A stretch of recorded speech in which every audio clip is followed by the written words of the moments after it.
उदय सामंत जरांगेंची भेट घेणार आहेत। दुपारी 1 वाजता भेट होणार आहे। मंत्री उदय सामंत आणि छत्रपती संभाजीनगरचे खासदार संदीपान भुमरे हे आज मनोज जरांगे पाटील यांची भेट घेणार आहेत। आज दुपारी 1 वाजता जालना जिल्ह्यातील पैठण फाट्यावरील छत्रपती भवन मध्ये ही भेट होणार असल्याची माहिती मिळते। या भेटीत सामंत आणि भुमरे हे जरांगे यांच्याशी चर्चा करणार असल्याची माहिती मिळते। मराठा आरक्षण आणि मराठा समाजाचे प्रश्न या विषयावर या भेटीत चर्चा होण्याची शक्यता वर्तवण्यात येते।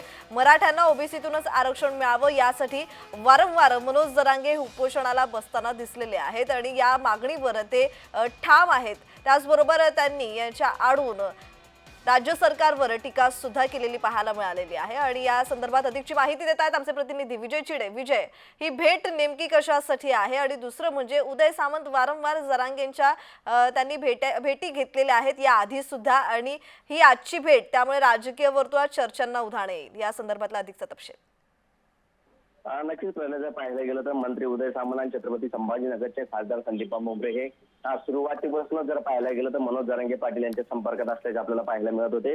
मनोज जरांगे पाटील यांनी तब्बल 8 वेळा जे आहे ते आमरण उपोषण केले आणि त्यानंतर स्वतः दोन्ही आमदार आणि मंत्री जे आहेत त्यांनी त्या ठिकाणी जाऊन भेट दिल्याची आपल्याला पाहायला मिळत होती। संदीपान भुमरे आणि उदय सामंत हे दोघं वारंवार जे आहे ते मनोज जरांगे पाटील यांच्या संपर्कात असतात आणि त्या ठिकाणी जाऊन त्यांची भेटी घेत असतात।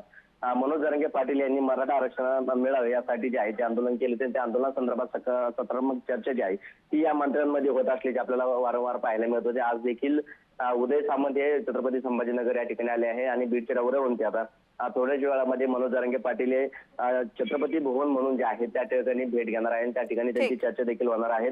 मनोज जरांगे पाटील यांनी काही दिवसापूर्वी उपोषण केलं होतं, त्यामध्ये काही मागण्या ज्या आहेत त्या देखील राज्य सरकारकडून पूर्ण करण्यात आल्या होत्या। मात्र त्या मागण्या ज्या आहेत त्या तातडीने पूर्ण करायच्या होत्या, मात्र यावरती राज्य सरकार कुठल्याही ठोस उपाययोजना करत नसल्याचं मनोज जरांगे पाटील यांच्याकडून भूमिका बोलण्यात आलं होतं। त्यानंतर आता आज उदय सामंत जे आहे ते भेट घेणार आहे आणि या दरम्यान आता ते चर्चा देखील करणार आहेत। मराठा समाजाला आरक्षण मिळाव्यासाठी मनोज जरांगे पाटील हे त्यांच्या संपर्कात असल्याचे पाहायला मिळतात।